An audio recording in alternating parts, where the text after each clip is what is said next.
আসসালামু আলাইকুম। আজকে ক্লাস শুরু করব আমরা। হ্যাঁ, আজকে শেখাবো এমএস ওয়ার্ডে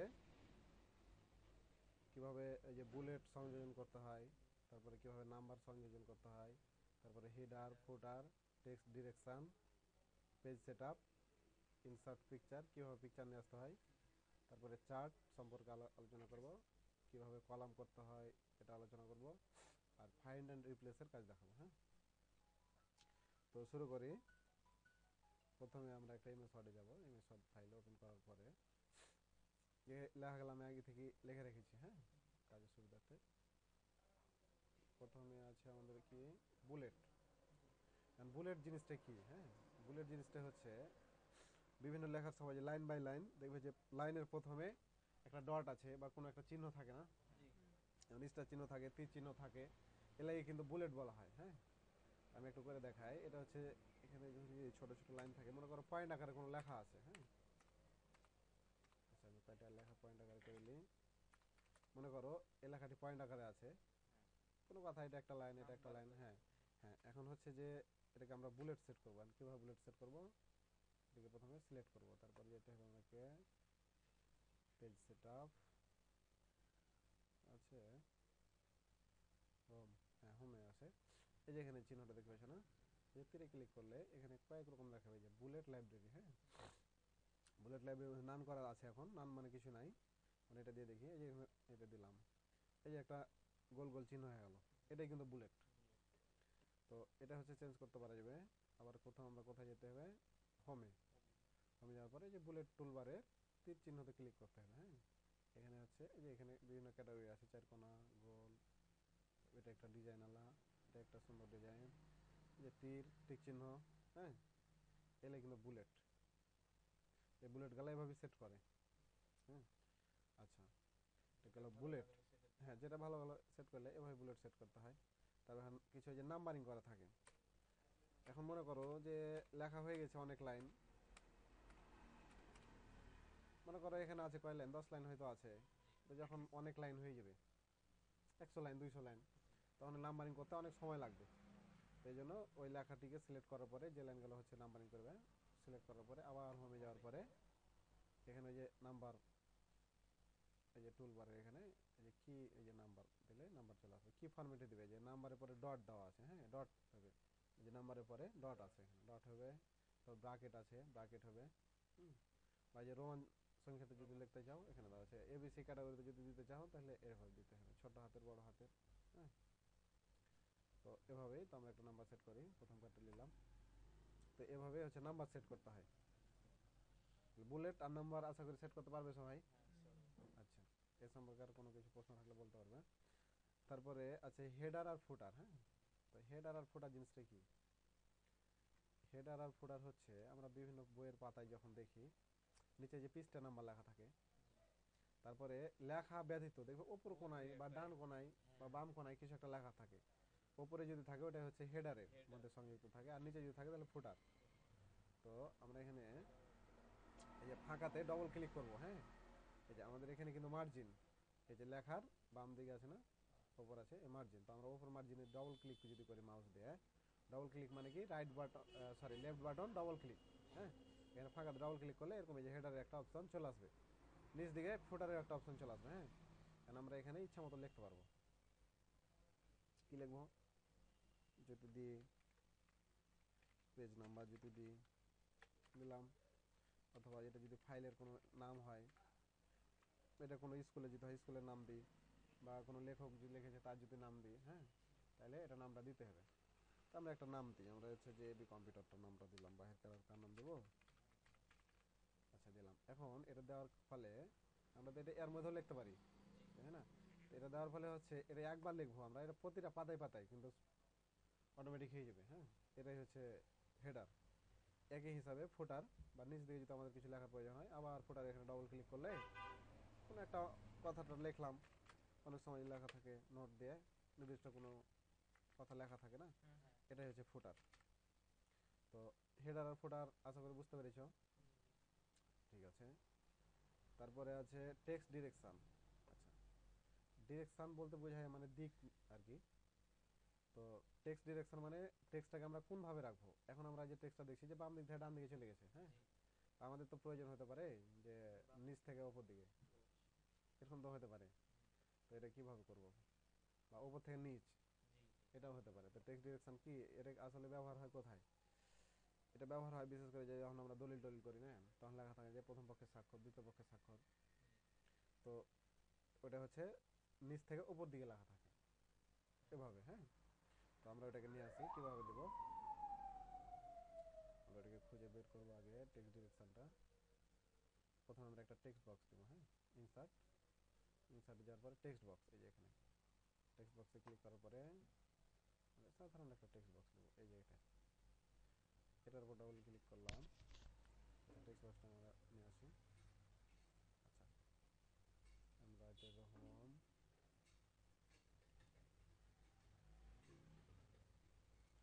আছে পেজ লেআউট সম্ভবত,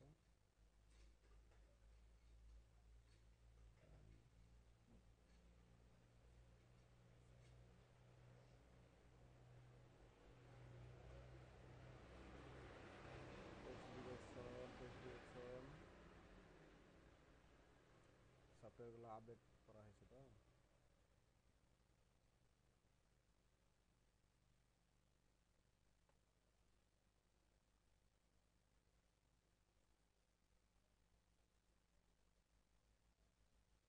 টেক্সট ডিরেকশন কোথায় আছে, সহজে পাওয়া গেল সব।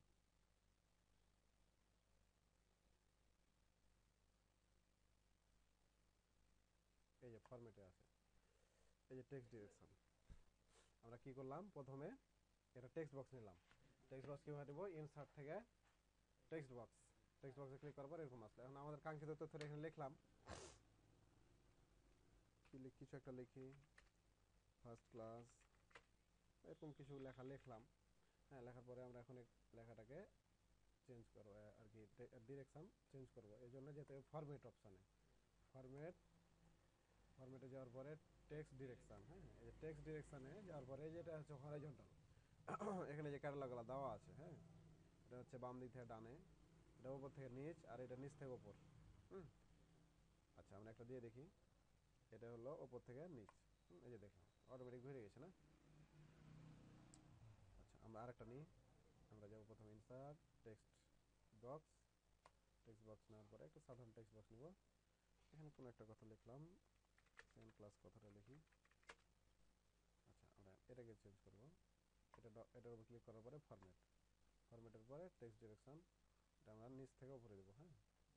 আচ্ছা, আচ্ছা এখন দেখো এটা উপর থেকে নিচ, এটা নিচ থেকে উপর, আর সরাসরিটা তো আমরা এমনিতেই পাচ্ছি। আচ্ছা, আর ডান দিক থেকে বাম দিকে এটা কিন্তু কোনো লেখা হয় না, মানে এটা উল্টা হয়ে যাবে, এটা মানে পড়ার অযোগ্য হয়ে যাবে। এই জন্য এটা অপশন নাই, কিন্তু এখানে আরেকটা অপশন দেওয়া আছে, আমি একটু দেখিয়ে দিই। এখানে মোর টেক্সট ডিরেকশন,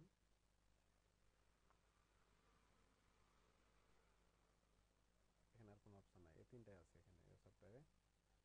এর চেয়ে যে যেগুলো আপডেট সফটওয়্যার, এটা মনে হয় 12 সালের, যেগুলো 20-21 পাওয়া যাবে ওখানে, কিন্তু এখানে কি দেখাবে জানো, ওটা হচ্ছে এখানে একটা সেটিং দেওয়া থাকবে, ওখানে ডিগ্রি বসা যাবে, কত ডিগ্রি অ্যাঙ্গেল আমরা ঘুরাতে পারবো। ওটা আপডেট সফটওয়্যারগুলো পাওয়া যাবে এই সেটিংয়ের মধ্যে এসে, হ্যাঁ। তো এটা আপাতত হলো। তাহলে টেক্সট ডিরেকশন বা লেখার মানে দিক চেঞ্জ, এটা নিয়ে আর কোনো সমস্যা নাই বুঝতে ইনশাল্লাহ। তারপরে আমরা এখন মূল কাজ, যেটা page set up, page set up হচ্ছে এমএসওয়ার্ডের সবচেয়ে মানে গুরুত্বপূর্ণ কাজ। মানে যে কোনো জিনিস লেখার আগে, মানে যে কোনো জিনিস শুরু করার আগে আগে পেজ সেট আপ করতে হয়।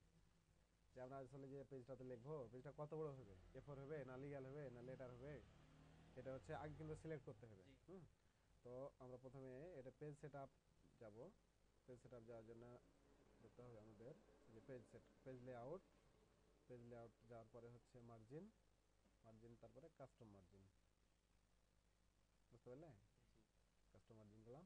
এই পেজ সেট আপ ডায়ালগ বক্সটা কিন্তু চলে এসেছে আমাদের সামনে, হ্যাঁ। প্রথমে আছে মার্জিন, তো আমরা মার্জিনে পরে যাই, আগে পেপারে যাই। পেপার হলো এই যে এটা হচ্ছে পেপার সাইজ, আমরা সচরাচর যে পেপারটা ব্যবহার করি এটার মাপ কিন্তু A4, হ্যাঁ, A4। তো এটা কত বাই কত এখানে দেখায় যে 8 বাই 8.27 ইঞ্চি, আর হাইট হচ্ছে 11.69 ইঞ্চিতে মাপ এটা। হ্যাঁ, আমি পেপার সাইজের আইডিয়াটা একটু দিই ভালোভাবে। পেপার সাইজ লিখি, তাহলে একটা ছবি পাবো, ছবিটা তো বুঝতে সুবিধা হয়। এই যে এখানে দেখো, এই যে আমাদের পাতাটা হলো A4, আমরা সচরাচর যে পাতাটা ব্যবহার করি এটা হচ্ছে A4। হ্যাঁ, আচ্ছা A4। এখন আর A3টা দেখতে পাচ্ছ না, A3 কত বড়, এখন এখানে আইডিয়া করো। A4 এর ডবল, A4 কে যদি ডবল করি একসাথে জোড়া লাগাই তাহলে হবে A3। আর A3 কে যদি ডবল করি তাহলে হবে A2। এটা হলো পেপারের মানে হচ্ছে সাইজটা মানে চিনার সবচেয়ে সহজ উপায়। বুঝে গেছে? তাহলে সবচেয়ে বড় পেপার কি হলো, A1। এবার কিভাবে ভাগ করা আছে দেখো, প্রথমে দেওয়া আছে A1 কে যদি অর্ধেক করি আমরা তাহলে পাবো A2, A2 কে অর্ধেক করলে পাবো A3, A3 কে অর্ধেক করলে পাবো A4। হ্যাঁ, A4 সাধারণত আমরা প্রিন্টারে যে প্রিন্ট করি ব্যবহার করি, এটাই হচ্ছে A4 মাপ, এটাই বেশি আমাদের কাজে লাগে। আর A3টাও লাগে, এটা বড় বড় ড্রয়িং বা প্রিন্টিং এর জন্য। এই মেশিনে সাধারণত বার হবে না A3 আমাদের এগুলোতে। তো A4টাই আপাতত বেশি চলে। তবে মাপটা এখান থেকে হচ্ছে যে আইডিয়া মানে করে নাও এবং এটা শিখে নাও। তবে যখন কাজ করবে, অন্য অন্য জায়গাতে কাজ করবে, তখন কিন্তু এই মাপটা খুবই গুরুত্বপূর্ণ লাগবেই, বা বুঝতে হবে যে A3টা কি A4 এর চেয়ে বড় না ছোট। এই ক্যাটালগটা দেখলেই বোঝা যাবে। যে যদি বলে A1 সাইজ, তখন ওটা মনে আইডিয়া আসবে যে আসলে A1টা A4 এর চেয়ে ছোট না বড়। তখন এই জিনিসটা যদি খালি মাথায় ধরে যে হ্যাঁ এভাবে তো দেখছিলাম, তাহলে এটা মনে থাকবে যে হ্যাঁ এটা হচ্ছে এত বড় হতে পারে বা 4 গুণ বড় হতে পারে। এটা একটা আইডিয়া চলে আসবে, আইডিয়া চলে আসলে কাজটা কত সুবিধা হবে। হ্যাঁ, তো আমরা আবার এমএস ওয়ার্ডে চলে যাই। তো এমনি শর্ট, তাহলে আমরা পেজ সেটআপে যাই। পেজ সেটআপে যাওয়ার জন্য আমরা যাব পেজ লেআউটে, পেজ লেআউটে মার্জিন, মার্জিনে যাই কাস্টম মার্জিন। হ্যাঁ, আচ্ছা তারপরে পেপার ট্যাব, এখানে 3টা ট্যাব আছে, এগুলো ট্যাব বলে। হ্যাঁ, পেপার ট্যাবে ক্লিক করার পরে এখানে পেপার সাইজ প্রথমে দেখতে পাচ্ছি পেপার সাইজ। পেপার সাইজ আমরা A4 দিতে পারি, A3 দিতে পারি, আরও আছে। তারপরে এখানে কিছু মাপ ইঞ্চিতে বসানো আছে। হুম, আমরা A4টাই সিলেক্ট করলাম, ঠিক আছে। তাছাড়া এখানকার আর কোনো কাজ নাই, এখন কাজ আছে মার্জিন। মার্জিনটা অত্যন্ত গুরুত্বপূর্ণ। এখানে দেওয়া আছে টপ, আমরা এই যে পেপারটা নিয়েছি, এই যে প্রথমে টপ দেখতে পাচ্ছি উপরে, এটা হচ্ছে টপ, এটা লেফট, এটা রাইট, আর এটা বাটম, নিচ দিকে বাটম। কম্পিউটারের ভাষায় তো আমরা এখানে কত দেওয়া আছে 1 ইঞ্চি, আমরা এটা কম বেশি করতে পারি যদি আমাদের হাফ ইঞ্চি প্রয়োজন হয়। যদি কাস্টমার বলে যে আমাদের মার্জিনের দরকার না, আমাদের লেখা দেয় পুরো পেজটা ভরে দাও, তাহলে আমরা এটা কমিয়ে দিব, 0.2 করে দিব। বা যদি বলে না আমার বাম দিকে অবশ্যই 1.5 ইঞ্চি মার্জিন রাখতে হবে, সিগনেচার টিগনেচার করবো, তাহলে অবশ্যই 1.5 ইঞ্চি বা 2 ইঞ্চি মার্জিন রাখতে হবে। হ্যাঁ, আমরা 2 ইঞ্চি করে দিয়ে দেখি টপে, সরি টপে না, আমরা হচ্ছে এটা, আচ্ছা টপে থাক, টপে 2 ইঞ্চি করে দেখি কি হয়। ওকে করবো, দেখো যে আমার এই যে সরে গেছে অলরেডি, যে অংশটুকু 2 ইঞ্চি সরে গেছে একদম পেপারে, এখান থেকে এর মাপ হলো 2 ইঞ্চি। হ্যাঁ, আচ্ছা, তো এভাবেই মার্জিন কম বেশি করতে হয় এবং পেপারের সাইজটা নিতে হয়। আমি আর একটু যাই, আবার যাই, মার্জিনে যাওয়ার পরে এভাবেই যদি নিচ দিকে জায়গার প্রয়োজন না হয় তাহলে বেশি রাখতে পারবো। যদি মনে হয় যে না আমরা একদম এবার বই লিখবো, তাহলে মার্জিন কমিয়ে দিতে হবে। ঠিক আছে, তো মার্জিন কম বেশি করতে পারবে আশা করি, আর কোনো সমস্যা নাই। আর পেজ ছোট বড় করতে পারবে, A4, A3, A1, ঠিক আছে। তারপরে আছে কি, এখানে কিন্তু কিছু ডিফল্ট মার্জিন দেওয়াই আছে। হ্যাঁ, যেমন এই যে চারিদিকে 1 ইঞ্চি করে, এই যে লেখা আছে লেফট, বটম, রাইট, টপ 1 ইঞ্চি, এটা তো আছে 0.5 ইঞ্চি, যে আমরা এটু করি, এই যে চারিদিকে হাফ ইঞ্চি করে জায়গা থেকে গেল। হ্যাঁ, এটা আছে এখানে কিছু কাজ দেওয়া আছে, যেমন টপে আর বটমে থাকবে 1 ইঞ্চি, আর বাঁ দিকে আর ডান দিকে থাকবে 1.5 ইঞ্চি, মানে 0.75। হ্যাঁ, এই যে তাহলে এদিকে বেশি এদিকে কম, এটা প্রয়োজন হয়, এটা শিখে রাখো। পেজ সেটআপ মূলত এটুকুই। তারপরে ইনসার্ট পিকচার, ইনসার্ট পিকচারটা হচ্ছে অত্যন্ত গুরুত্বপূর্ণ। ইনসার্ট পিকচার হলো এটাই যে ইনসার্ট পিকচারের মধ্যে আমরা কি করব। ইনসার্ট পিকচার হচ্ছে যে আমাদের লেখার মধ্যে যদি কোনো ছবি লেখার প্রয়োজন হয়, ছবি বলতে কোনো লোগো, কোনো বা মানুষের ছবি, বা কোনো একটা কন্টেন্ট লিখছি, ওই কন্টেন্ট যুক্ত ছবি, একটা গরুর রচনা লিখছি, একটা মাঝখানে গরু দিতে হবে এরকম, বা একটা কম্পিউটার রিলেটেড কিছু লিখছি, একটা কম্পিউটারের ছবি দিতে হবে, বা কোনো কোম্পানির জন্য কিছু লিখছি, কোম্পানির লোগোটা বসাতে হবে, হোক মাঝখানে হোক কোনাতে হোক পেজের যে কোনো জায়গাতে হোক। আমরা পিকচারটা তো নিয়ে আসতে হবে। জি তো এই পিকচারটা নিয়ে আসার জন্যই আমাদের যেতে হবে কি ইনসার্ট, ইনসার্ট থেকে পিকচার। ঠিক আছে, ইনসার্ট, ইনসার্ট থেকে পিকচার। পিকচারে ক্লিক করলে এখানে এই যে চলে আসবে বক্স। আমরা কোথা থেকে নিব? ডেস্কটপ থেকে নিব? আমি ডেস্কটপ থেকে নিব বা কম্পিউটার কোন ফোল্ডার থেকে নিব দেখিয়ে দিই। আমি ডেস্কটপ থেকে আপাতত একটা নিই। আমি কোন ছবিটা নিব? এই ছবিটা নিয়ে আমার একটা ডিজাইন করা আছে, ইনসার্ট। হ্যাঁ, এই ছবিটা নিলাম। এখন এই ছবিটা নিয়ে তো ছবিটা তো পুরো জায়গায় ঘিরে নিল। আমাদের দরকার ছোট করে একটু রাখবো। ছোট করে রাখবো। তো ছবিটাকে ছোট করার জন্য এই যে কোণে দেখতে পাইছি আমরা বক্স জি জি আছে না, মানে কোণা ধরবো। কোণা ধরে এই যে ছোট করে নেবো, কোণা ধরে ছোট করবো আর ধীরে ধীরে ছোট করবো। আচ্ছা, এখন দেখো একটা খেলা। সেটা হচ্ছে যে আমরা এই ছবিটা নিয়ে আসার পরে এই যে এখানে ফাঁকা হয়ে গেছে। জি তো আমরা ছবিটা তো রাখবো এখানেই আর লেখাটা থাকবে এখানে এখানে। ঠিকঠাক। এখানে সব কিছু কিভাবে করবো? এই যে ছবিটা ক্লিক করার পরে দেখো যে ডান দিকে একটা ছোট্ট বক্স চলে আসে না? হ্যাঁ হ্যাঁ। এই যে বাইরে টিপছে তখন আসে না? এখানে ছবির উপরে ক্লিক করছি, মানে এটা ছবির কাজের জন্যই। এটা টিপার পরে এখানে ক্লিক করবো। এখানে এখানে ক্লিক করার পরে বলছে লেআউট অপশন, মানে ছবিটাকে যে আমরা রাখবো কোন লেআউটে রাখবো। এখানে এই যে কিছু শেপ দেখতে পাইছো, এই শেপ দেখে কিছু বোঝা যাচ্ছে কি? জি এই বুঝেছি। শেপের মানে স্কোয়ার, মানে ছবিটার চারপাশে লেখাটা থাকবে।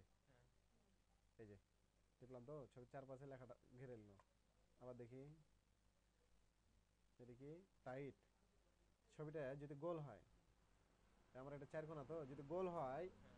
যদি এরকম গোল হয় তাহলে লেখাগুলো একদম ঢুকে যাবে ভিতরে। ভিতরে ঢুকে যাবে। হ্যাঁ, তো এটা হচ্ছে টাইট। তারপর আছে কি থ্রো। আচ্ছা, থ্রো হচ্ছে যে আমি ছবিটা যে কোনো জায়গায় রাখতে পারবো যে কোনো ভাবে। এটা হচ্ছে থ্রো। এই যে যেখানে যাবো সেখানে সেট হয়ে যাবে অটোমেটিক। এটাই ওই থ্রো। অপশানে হ্যাঁ, যায়। ওই অপশানে যায়। যদি আমার মনে হয় যে যে কোনো জায়গাতে রাখবো ছবিটা, এই জায়গাতে রাখবো, থ্রো, এই লাইন বাই লাইন চলে গেলো। ঠিক আছে। এখন যদি মনে হয় এটা কি টপ অ্যান্ড বাটাম, মানে ছবিটা যেখানে রাখবো আমি ফাঁকা আর যাবে। দু সাইডে কোনো লেখা থাকবে না। জি জি। তাইলে এই যে ছবিটা যেখানে লেখা আছে শুধু ওপর নিচে থাকছে, কিন্তু দু সাইডে কোনো লেখা নাই। আর তারপরে আছে কি, এটা হচ্ছে বিহাইন্ড টেক্সট, মানে ছবিটার উপরে মানে লেখাগুলো থাকবে। লেখাগুলো থাকবে। আমি করে দেখাই কি হলো। ওখানেই আছে মানে হারিয়ে গেছে। খারাপ তো কথা লয়, আমরা একটু বড় করি। আচ্ছা, এখন দেখি তো বিহাইন্ড টেক্সট এই যে আছে। তো লেখা তো এরকম হওয়ার কথা নয়। প্রিভিউ দেখি, না কোনো সেটিং গরমিল আছে মনে হয়। তো লেখাটি আমাকে কপি করা অবশ্য।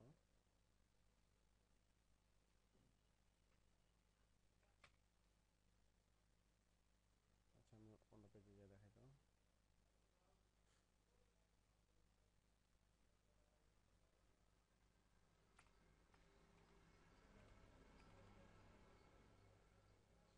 সাদা ঘেরছে কেন?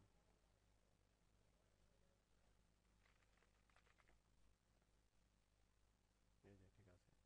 ওই লেখাটি নেট থেকে কপি করা। হ্যাঁ, ওখানে কিছু সেটিংস আছে, এখন চেঞ্জ করতে হবে। এই যে আমরা এই যে এটা দেওয়া আছে এখন বিহাইন্ড টেক্সট, মানে উপরে থাকবে লেখা, জি নিচে থাকবে ছবি, এটা হচ্ছে বিহাইন্ড টেক্সট। আর এটা হচ্ছে আরেকটা আছে ইন ফ্রন্ট অফ টেক্সট, মানে লেখার উপরে। যদি আমাদের মনে হয় যে দরকার নাই আমাদের লেখা ছবিতেই থাক এখানে, তাহলে আমরা ছবিটা রেখে দিলাম। হ্যাঁ, জি। এটা হচ্ছে ইনসার্ট পিকচারের কাজ। জাস্ট এটুকুই। আরও হয়তো কিছু আছে, এগুলো দেখবে তোমরা টিপে টিপে। এই যে এখানে ওই অপশনটি এখানে এখানে বিস্তারিত দেওয়া আছে ছাগলের ছবি দেয়। হ্যাঁ, একই কথা, কথাগুলো লেখা আছে। সাইজ, পজিশন, এগুলো দেখবে। আমি বেসিক জিনিসটা বুঝিয়ে দিলাম। তারপরে কি আছে, ইনসার্ট পিকচার, তারপর আছে চার্ট। আচ্ছা, চার্ট কি জিনিসটা কি আমরা সবাই চিনি? আমরা একটু দেখাই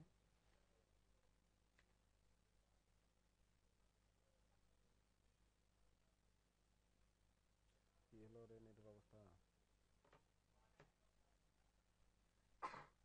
এই যে এখন কি দেখতে পাচ্ছি আমরা? চার্ট বুঝতে পারছি। Graph chart. জি। এই চার্টগুলো তো কেউ না কেউ তৈরি করেছে নাকি? হ্যাঁ তো অবশ্যই। এগুলো কিভাবে তৈরি করছে এই জিনিসটা তো শেখা দরকার। জি হ্যাঁ, এটা অবশ্যই লাগবে, কোনো কোনো জায়গায় লাগিয়ে যাবে, অবশ্যই শিখে রাখতে হবে। চার্ট কত ধরনের হয় দেখো। এটা একটা গোল, গোলের মধ্যে কিভাবে দেওয়া আছে বিভিন্ন কালার কম্বিনেশন করে কতটুকু কত পার্সেন্ট আছে দেওয়া আছে। এটা একটা নির্দিষ্ট রেঞ্জ অনুযায়ী দেওয়া আছে। এটাও কিন্তু একটা চার্ট। জি অবশ্যই। হ্যাঁ, হ্যাঁ, সবগুলোই চার্ট। আমরা সিম্পল চার্টগুলো আসলে তৈরি করা শিখবো। এটা একটা চার্ট, এগুলো সফটওয়্যারে করা আছে আর কি। তো আমরা এমএস ওয়ার্ডে এভাবে করতে পারি, এই যে সাধারণ চার্টগুলো এভাবে করতে পারবো। তো চার্টটা একটু দেখাই। চার্ট করার জন্য যাবো আমরা ইনসার্টের পরে চার্ট। জি। চার্টে আমরা কোনটা নেব, লাইন নিব না কলাম নিব না এই যে মানে গোল নিব, সবই আছে এখানে। সব আছে, বার নিব, সব আছে। আমরা যেটা নিব, তো আমরা একটা দেখি অন্তত, আমরা সহজ গেলে একটা দেখি, কলাম দিয়ে দেখি। হ্যাঁ, কলামের আবার বিভিন্ন ক্যাটাগরি আছে, যে কোনো একটা ক্যাটাগরি নিয়ে প্রথমটা সহজটা নিলাম, সবচেয়ে সহজটা। সহজ গেলে শিখি, জি। সহজটা শিখলে কঠিনটা শিখতে পারা যায় এক লাখ। আচ্ছা ঠিক আছে, আমরা যে চার্ট চলে এসছে। আচ্ছা, ক্যাটাগরি, এই যে ক্যাটাগরি কত আছে, একটা দুটা তিনটা চারটা। আমরা এতগুলো দরকার নাই আপাতত, একটা দিয়ে শিখি। সরি, আচ্ছা একটাতে শিখি। আচ্ছা, আমাদের মোট ধরি আমরা, ধরি যে এসএসসি রেজাল্টে ধরি 5 ধরি টোটাল। তাহলে আমরা প্রথমটাতে দিলাম 5.00, একজন পেয়েছে 5। চারে ক্লিক করা মাত্র কিন্তু এই বক্সটা অটোমেটিক চলে এসছে। জি। হ্যাঁ, তাহলে যে একজন পেয়েছে 3.2 বা 3.20, সরি, হ্যাঁ কমে গেল। তারপরে ওয়ান,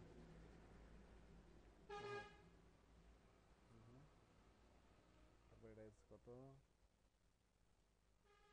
6, কয়টা হলো, 1 2 3, হ্যাঁ ঠিক আছে।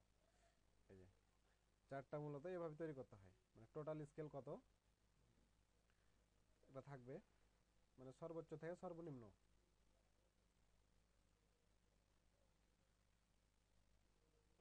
বুঝতে পারছো কি? এখন ধরো যে আমার মোট হলো যে 6, এখানে 6 দিলাম বা 5 দিই, তাহলে বুঝতে সুবিধা হবে। এই যে 5, এখানে যে 5 এর ক্যাটাগরিতে আছে। হ্যাঁ। এখন এটা কিন্তু না পড়ে বুঝাইছে যে কে বেশি পেয়েছে আর কে কম পেয়েছে। বা যদি বলে যে আমার প্রথম মাসে ইনকাম ছিল 20,000, তারপরের মাসে ছিল 30,000 বা 25,000, হ্যাঁ তারপরের মাসে হয়ে গেছে 22,000, এখানে আর একটা শূন্য বসাইতে হবে। তাহলে এক নজরে বুঝতে পারো যে আমার প্রথম মাসে যে আবেদন ছিল, হ্যাঁ। দ্বিতীয় মাসে তার চেয়ে কম। বেশি হয়েছে। হ্যাঁ। তারপরে কম হয়েছে। হ্যাঁ, তারপরের মাসে কম হয়েছে কিন্তু প্রথম মাসের চেয়ে বেশি আছে, এটা এক নজরে বুঝেছে দেখে। হ্যাঁ। তো এসব মানে ক্রিটিক্যাল জিনিসগুলো যেন সহজে চোখ লাগিয়ে বোঝা যায় বা বিভিন্ন প্রেজেন্টেশনে দেখানো হয়, এই জন্য এই চার্টটা সাধারণত তৈরি করা হয়। ঠিক আছে, আচ্ছা চার্ট আশা করি তৈরি করতে পারবে। এগুলো প্র্যাকটিস করলেই পারবে, কোনো সমস্যা নাই, এগুলো খুবই সহজ, কিন্তু জিনিসটা আমি দেখে রাখছি কারণ এগুলো লাগবেই।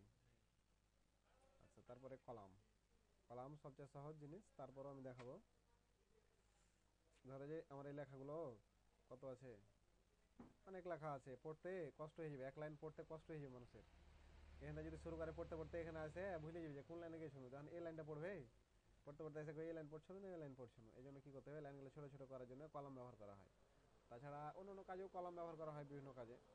তো আমরা কলমটা করবো কিভাবে, যদি আমাদের এই লেখাটি কলম করার প্রয়োজন হয়, তাহলে আমরা লেখাটি আগে সিলেক্ট করবো। সিলেক্ট করছি কিভাবে, এটা তো জানো, জি। সহজ জিনিস। আমরা প্রথম থেকে ধরবো যেটি করব, তারপরে ড্রাগ করবো, মাউসের ক্লিক করে হটাবো আর কি, এটাকে ড্রাগ বলা হয়। আচ্ছা, এটুকু আমরা, হ্যাঁ সিলেক্ট করলাম।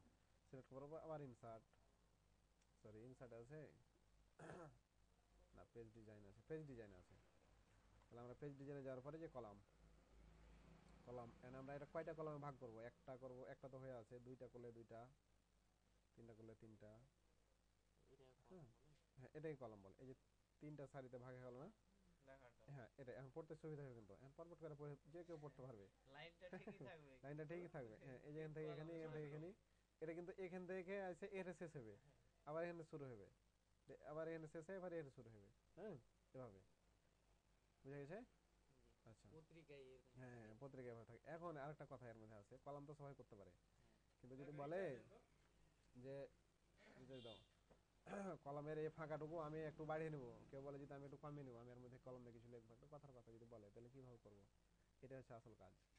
তো আমরা যখন যাই আবার কলমে, যে মোর কলাম, মোর কলমে যাওয়ার পরে এই যে বলছে যে কলাম অন, হ্যাঁ সরি এটা হটিয়ে দিই, এই যে এটা ইকুয়াল কলাম ওয়াইড, এখানে বলছে যে সমান সমান ব্যক্তি যতগুলো কলাম আছে ব্যক্তি সমান সমান ফাঁকা থাকবে। হ্যাঁ, তো আমরা এটা তুলে দিলাম। এখন আমি একটা জিনিস দেখাই, এখানে দেখছি ওয়াইড, আমরা যে কলামের ওয়াইডটা দিব এখানে অটোমেটিক এটা 3 ভাগে ভাগ হয়ে গেছে। হ্যাঁ, আর এটা হচ্ছে স্পেসিং, আমরা যে স্পেস ওই যে দুই কলামের মাঝে যে 3 কলামের মাঝে যে দুটো স্পেস আছে না, এই স্পেসটা এর মাধ্যমে কম বেশি করা হয়। হ্যাঁ, আমরা প্রথম থেকে দ্বিতীয় কলামের মধ্যে যে স্পেসটা আছে এটা একটু কমাই, দেখি কি হয়। সরি, ও এখানে তো দেখা যাবে না, এটা ক্লিক করার পরে দেখা যাবে। আমি একটু বাড়াইলাম, ওই করলাম, এই যে দেখো একটু বাড়ছে না। আচ্ছা, প্রথমটা একটু বাড়ছে। এখন আমার দরকার, এখন কিন্তু স্পেস বাড়ছে কিন্তু কলামের কিন্তু ওয়াইড সমান সমান আছে। আমরা এটাকে যদি আমাদের কলাম যদি মানে বেশি বড় করার প্রয়োজন হয় তাহলে আমরা প্রথম কলাম, এই যে কলাম 1 কলাম 2 কলাম 3 এর যতগুলো কলাম নেবে এখানে কিন্তু সব অপশন চলে আসবে। তো আমরা যে হ্যাঁ আমরা আমরা কলামটা একটু বাড়িয়ে দেবো, 2.2.0 করে দিই, 2 ইঞ্চি করে দিই, ওই কলাম দেখো বোঝা যায় ছোট বড়, নাহলে আরেকটু বড় করি, আরেকটু বড় করি, 2.5 করি, সরি 2.5 লিখতে হবে ইঞ্চি। এই যে হয়েছে না, আমাদের এই যে কলামটা বড় হয়েছে। যদি মনে করি আমাদের এই গ্যাপটা আরো ছোট করব তাহলে কি আবার কলামে যাওয়ার পরে হ্যাঁ এই যে প্রথমবার স্পেসটা আমরা করছি না, এটা 0.2 করে দিলাম, দেখো কত ছোট হয়। এই যে দেখো পেপারে এভাবে থাকে না, থাকে। আচ্ছা, তাহলে এই কাজটাই কিন্তু আসলে কলাম কিন্তু সবাই সাধারণভাবে করতে পারে, কিন্তু এই জিনিসটা বুঝতে হবে। হ্যাঁ, স্পেসিং এবং কলামের ওয়াইড কম বেশি।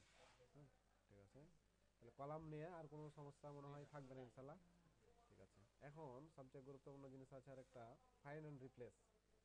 আচ্ছা, ফাইন্ড জিনিসটা কি? ফাইন্ড মানে আমার এখানে অনেকগুলো লেখা আছে, আমি বা অনেকগুলো জনের নাম আছে, আমি একজনকে খুঁজবো। মনে করো 100 জন ছাত্রের নাম আছে একটা তালিকায় এমএস ওয়ার্ডে লেখা আছে, এখন আমি ওকে খুঁজবো, তো এখন খুঁজলে আমাকে 100 জনের নামই পড়তে হবে। তো আমরা যদি ফাইন্ড এই যে টুলসটা ব্যবহার করি তাহলে ওর নামটা এখানে লিখে দিলেই ওকে সহজে পেয়ে যাবো। তো আমরা মনে করো এখানে 45 কথাটা লেখা আছে,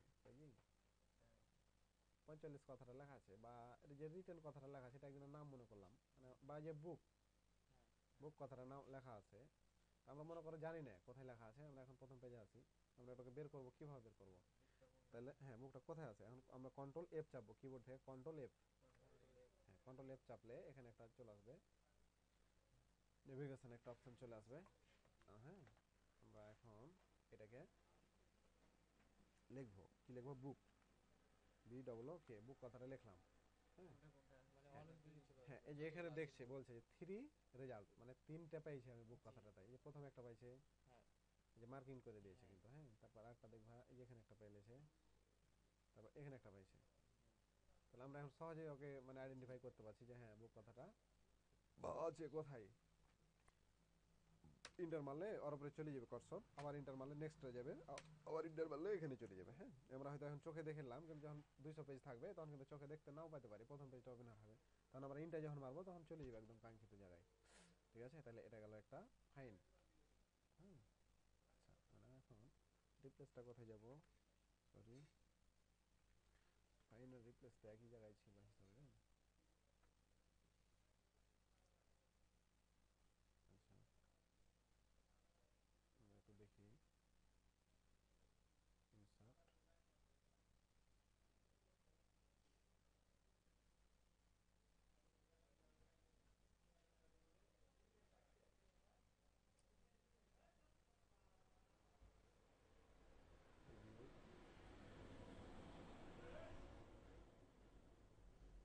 সফটওয়্যারগুলো আপডেট করার পরে সেটিংগুলো যে কোথায় কোথায় লুকিয়ে গেছে বুঝতে কষ্ট হয়েছে।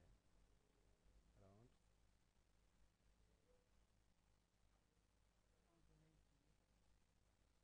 কন্ট্রোল এইচ, এই যে আসছে আসছে,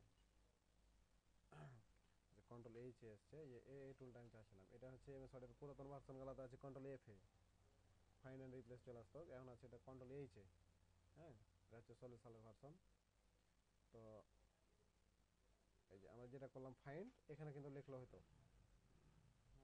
হ্যাঁ ফাইন্ড, তো আমরা এই যে ইন্টার মারার পরে এই যে এখানে চলে এলো, আবার ইন্টার মারার পরে ওখানে ওই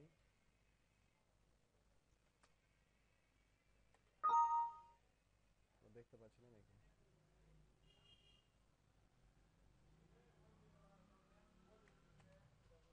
এই যে মার্কিং করা আছে,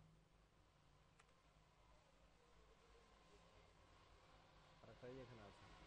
আচ্ছা, এটা আমরা ফাইন গেল। এখন রিপ্লেস, এখন রিপ্লেসে যাই। রিপ্লেসটা কি? রিপ্লেস মানে পরিবর্তন। হ্যাঁ, এখন আমরা একটা নাম লিয়ে, ধরো এখানে লেখা আছে, কার একটা নাম লিখবো? কি নাম দিয়ে তোমার? আশরাফুল। আচ্ছা, আশরাফুল কথাটা ধরো যে এখানে একবার লেখা আছে, এর মধ্যে একবার লেখা আছে, এর মধ্যে একবার লেখা আছে, এর মধ্যে একবার লেখা আছে, এর মধ্যে একবার লেখা আছে, এর মধ্যে একবার লেখা আছে। আচ্ছা, এখন মনে করো যে এই আশরাফুল লেখাটা ধরো যে 20 জায়গায় লেখা আছে, আমরা এটাকে সহজে পরিবর্তন করবো কিভাবে? তখন হচ্ছে যে এই যে রিপ্লেসের এতে যেতে হবে, কন্ট্রোল এইচ দিলে আমরা রিপ্লেসটা পেয়ে যাবো। তো এখন এই যে ফাইন, হ্যাঁ, তো আমরা কি চেঞ্জ করবো ওটা আগে প্রথমে বসাতে হবে। আশরাফুলকে আমরা এখন কি করবো? হ্যাঁ, খুঁজবো, মানে ওর নামটার জায়গাতে আরেকজনের নাম বসে যাবে। এটা হচ্ছে রিপ্লেসের কাজ। মানে আমরা বারবার ওটা চেঞ্জ না করি। মানে ওই যেখানে মানে আশরাফুল হ্যাঁ নামটা হ্যাঁ আছে হ্যাঁ, অন্য নাম এখন ধরো যে গরুর রচনাতে দিখাও দিখাও দিখাও কথাটা লেখা আছে, মনে করে যে 20 বার। তা আমরা যদি 20 বার লিখি তো সময় লাগবে। তো আমরা এক ক্লিকেই যদি 20 বার লিখে দিতে পারি তাহলে সময়টা বেঁচে গেল। হ্যাঁ আমরা এখন দিখাওয়ের ওখানে হোয়াটস লাগিয়ে দেবো, কথার কথা। তো আমরা এখন আশরাফুলের জায়গাতে কি আপনার নাম আবুজার লিখে দেবো। ঠিক আছে, দেখি হয় কিনা। আবুজার লিখে দিলাম। এখন বলছে যে রিপ্লেস কি এক জায়গাতে করবো না রিপ্লেস অল একসাথে করবো? তো আমরা রিপ্লেস অল করে দিলাম। এই যে বলছে all done, we made 6 replacement, মানে 6 জায়গাতে পেয়েছে, 6 জায়গাতে রিপ্লেস করে দিয়েছে। এখন আমরা দেখবো যে আসলে হলো না হলো না। এই যে দেখছো, আবুজারও হয়ে গেছে, এখানেও হয়ে গেছে, এখানেও হয়েছে, সব জায়গাতে হয়ে গেছে। তো এটাই হচ্ছে রিপ্লেসের কাজ। তাহলে ফাইন্ড অ্যান্ড রিপ্লেস কথাটা বুঝছো? আচ্ছা, তাহলে আজকে যেটুকু বুঝালাম, আল্লাহর রহমতে বুঝতে কি আর কারো কোনো কষ্ট আছে? বা এমনিতে ম্যানুয়ালি এমএস ওয়ার্ড সম্পর্কে কোনো গুরুতর কি প্রশ্ন মনের মধ্যে আছে যে জিনিসটা কোশ্চেন হয়নি বা এরকম কোনো কিছু? সেরকম তো কিছু নেই। আচ্ছা, একসাথে ওই যে হিসাব নিকাশ করে না একসাথে, হ্যাঁ হ্যাঁ, ওটা কোনো ওটা হচ্ছে মাইক্রোসফট এক্সেল, ওটা আলাপ হবে পরে। ওটা এমএস ওয়ার্ডটা আজকের মতন শেষ করে দেবো মনে করছি। ও, তো এমএস ওয়ার্ডের বেসিক জিনিসগুলো কিন্তু অনেকেরই জানা, জি তবে এই জিনিসগুলো বেশি কাজে লাগে, এই জন্য আমি একটু করলাম, জি মানে যেন আর যেন সমস্যা না থাকে। সমস্যা নেই। তো আশা করি সাবলীলভাবে কাজ করার জন্য খুব একটা আর প্রবলেম হবে না। তারপরে যদি প্রবলেম হয় বলবে ইনশাল্লাহ। তো এখন আর কিছু এমএস ওয়ার্ডের মধ্যে দেখাবো। নাম্বারিং দেখালাম। আচ্ছা, আর একটা কথা দেখায় এখানে, যে লয়ার কেস আর আপার কেস, এটা মনে হয় অনেকেরই জানা আছে। ধরো যে এই লেখাটি আমি সিলেক্ট করলাম, প্রথমকার লাইনটাই করি। এখানে দেখতে পাচ্ছি সবটি ছোট হাতের লেখা আছে। দ্বিতীয় লাইনটা দেখি, সবটি ছোট হাতের লেখা আছে না, ছোট হাতের অক্ষরে। আমরা এটাকে এক ক্লিকে বড় হাতের অক্ষরে করতে পারি। এই যে এখানে এই যে এ এবং এ একটা আইকন আছে না, এটার নাম হচ্ছে চেঞ্জ কেস। মানে লেখার আমরা কেসটা চেঞ্জ করতে পারি কিভাবে? Sentence case. সেন্টেন্স কেস হচ্ছে সেটাই যেটার প্রথম অক্ষর থাকবে বড় হাতের, বাদ বাকি সব থাকবে ছোট হাতের। তারপরে লয়ার কেস হলো সবটি ছোট হাতের, যেটা আমাদের করা আছে। আর আপার কেস হলো সবটি আমাদের বড় হাতের। আর ক্যাপিটাল ইচ ওয়ার্ড, প্রতিটা শব্দ, মানে প্রথম প্রথম অক্ষরটা থাকবে বড় হাতের। হ্যাঁ, এবং টগল কেস, মানে সবটি থাকবে বড় হাতের খালি, এবং প্রতিটা অক্ষরের প্রথমটা থাকবে ছোট হাতের। এটা সাধারণত প্রয়োজন হয় না, এটা প্রয়োজন হয় না। বেশিরভাগই প্রয়োজন হয় সবটি বড় হাতের এবং ক্যাপিটাল ইচ। জি এটার কিন্তু অনেক প্রয়োজন হয়। হুম, তো আমরা আবার কেস করে দেখি। দেখো এক ক্লিকে আমাদের কিন্তু সবটি বড় হাতের হয়ে গেছে। এখন তুমি এক পাতা টাইপ করে ফেলছো হ্যাঁ, ছোট হাতের, এখন তোমার দরকার যে আমার বড় হাতের লেখাটা দরকার ছিল রে, তো পুরোটাই তখন করে পুরোটাই তোমরা লিখতে হবে। করে হ্যাঁ, দিবে। তখন পুরোটাই আমরা যে করে দেখি একটু, সিলেক্ট করে এই যে দিই। এটুকুটাই করবো। ঠিক আছে, আচ্ছা, এই যে আমরা এসে আবার কেস করে দিলাম, সবটি বড় হাতের হয়ে গেল। এখন যদি মনে হয় যে মাঝে মাঝে কোথায় বড় হাতের দিয়েছি কোথায় ছোট হাত দিয়েছি ঠিক ঠিকানা নাই, তাহলে কি করবো? সবটি সিলেক্ট করে আমাদের সেন্টেন্স কেস দিতে পারি সাধারণ কোনো লেখা হলে। যদি মনে করি না আমাদের গুরুত্বপূর্ণ কিছু লেখা, যেমন হেডিং টেডিং লেখার ক্ষেত্রে প্রথম অক্ষরটা বড় হাতের হয়, হ্যাঁ, তখন আমরা কি করবো? ওটুকু সিলেক্ট করে এই যে এটা ইচ ক্যাপিটাল ওয়ার্ড এটা করে দেবো। তাহলে কি হবে? প্রথমটা বড় হাতের হবে প্রতিটা ওয়ার্ডের। এটা সাধারণত বেশি লেখার ক্ষেত্রে হয় না, এটা কম লেখার ক্ষেত্রে হয়, তবে এটা তো অনেক সময় বাঁচবে। আচ্ছা, আর একটু দেখাই যখন আছি। আমরা এই যে লাইন স্পেসিং, এই যে বিভিন্ন, এই যে আমরা দুটা, এই যে 5 লাইন আছে, লাইনের মধ্যে দেখবে যে ফাঁকা খুব কম আছে, অনেকের পড়তে অসুবিধা হতে পারে। বা যদি কাস্টমার বলে দেয় যে আমাকে একটু বেশি ফাঁকা ফাঁকা করে লাইনগুলো লিখে দাও, তখন কি করব, লাইনগুলো সিলেক্ট করব, এই যে এখানে লাইন এন্ড প্যারাগ্রাফ স্পেসিং, এটা ধরলাম, তো এটাতে ক্লিক করবে তীরে। এখানে আমাদের দেওয়া আছে 1.0, এটা সাধারণ। আমি যদি একটু বেশি প্রয়োজন হয়, যে দেখছো ফাঁকা হয়েছে একটু 1.5 ইঞ্চি, এটা 2, এটা 2.5, এটা 3, এত ফাঁকার প্রয়োজন হয় না সাধারণত, 1.5 হয়, প্রয়োজন হতে পারে, আপাতত জিনিসটা শিখে রাখো, ঠিক আছে। আচ্ছা, তাহলে আমরা 2 দিলাম। এখন দেখো এই যে এটা পড়াইছে না স্পষ্টভাবে, এটা ঘিচিমিচি আছে, হ্যাঁ। আর যে কোনো ডিজাইন যেখানেই করি, এমএস ওয়ার্ডে হোক, ফটোশপে হোক, ইলাস্ট্রেটরে হোক, ডিজাইনটা যেন একদম ক্লিন এবং পরিষ্কার থাকে, যেন মানে যে দেখুক যেন যেন সব সুন্দরভাবে জিনিসটা বুঝতে পারে এবং পড়তে পারে, লেখা যদি থাকে যেন বুঝতে পারে, আর কোনো এলিমেন্ট যদি থাকে যেন ওটা সহজে বুঝতে পারে। মানে ঘিচির ভিচির কিন্তু কোনোটাই ভালো না, হ্যাঁ, অবশ্যই ক্লিন হতে হবে। তো এই জিনিসটা এভাবে করে আর কি, ফাঁকা করে। আচ্ছা, এখানে এগুলো তো দেখা এলো, তো সাধারণ জিনিস দেখা আছে, হ্যাঁ, লাইন অ্যালাইনমেন্ট, এগুলো আমি আর দেখাইলাম না, হ্যাঁ। আচ্ছা, এখানে কালার দিতে পারে সবাই লেখাতে, আমি একটু দেখাই। লেখার কালার চেঞ্জ করতে পারে সবাই এখান থেকে, টেক্সট কালার আমরা যেগুলো চেঞ্জ করতে পারি, কিন্তু এই যে লেখার মানে এই জিনিসটা কথা শিখিলাম, এই যে এটা হচ্ছে ফিল কালার, এই যে এরকম করা কিন্তু প্রয়োজন হয়, মানে লাইনটা পুরোটাই কালার করা, এবং লেখার কালার ঠিক রেখে, লেখার কালার যদি আমরা সাদাই রাখি বা কালোই রাখি কোনো সমস্যা নাই, এটাকে বলে লেখার ফিল কালার আর কি। এখানে কি আছে, টেক্সট হাইলাইট কালার, মানে কোনো টেক্সটকে যদি আমরা হাইলাইট করতে চাই, এখন মনে করো মাঝে মাঝে কোনো লেখা আমরা হাইলাইট করে রাখবো, এই লেখাটা যেন মানুষ পড়বে, বেশি গুরুত্বপূর্ণ মনে করছি, আমি এটাকে হাইলাইট করে দিলাম একটা নীল কালার দিয়ে, সরি হলুদ কালার দিয়ে, হাইলাইট হয়েছে না। তো এটা এটা তো করতে হবে, ইম্পর্টেন্ট জিনিস। আমাদের মনে করো একটু একটু হাইলাইট করা দরকার, এই তারিখটা আমার একটু হাইলাইট করা দরকার, আমি একটা কালার দিয়ে হাইলাইট করে দিলাম। আচ্ছা, ঠিক আছে, তাহলে কালার গেল, এগুলো ডিজাইন, এগুলো করে করে দেখবে, সমস্যা নেই। বোল্ড, ইটালিক, আন্ডারলাইন, এগুলো খুবই কম জিনিস, আর বলা বলি করলাম না, হ্যাঁ। এখানে আছে কি একটা স্কোয়ার, এটা যদি লিখি একটু, টুটাকে এর উপরে উঠাবো, এই যে এরকম করে লেখা থাকে না। তারপরে কোম্পানির আমি কিছু একটা লেখা দেখাই, যেমন হচ্ছে যে স্যামসাং কথাটা লিখি, তখন দেখবে যে আর লেখা আছে ছোট করে, এই যে এটা চড়িয়ে দেওয়ার উপরে, এই যে এরকম একটা মেলায় যাওয়াতে লেখা থাকে না, এই লেখাটা তো লিখতে হবে, তো এভাবে লেখে। এগুলো মোট কথা প্র্যাকটিস করতে হবে এমএস ওয়ার্ড লিয়ে। আর মনে করি যে এরকম কোনো গুরুতর কিছু দেখানোর মতো নাই আমার কাছে, কারণ বেসিকগুলো তো জানো, আর মূলত যেগুলো লাগে বেশিরভাগই এগুলো রেখে দিলাম। তো তোমরা এগুলো প্র্যাকটিস করবে। তো আজকের মতন এটি থাক নাকি, নাহলে একদম সমস্যা হবে। তো ঠিক আছে, তাই জন্য ক্লাসটা এখানে স্টপ করে দিলাম, হ্যাঁ, 38 মিনিট হলো।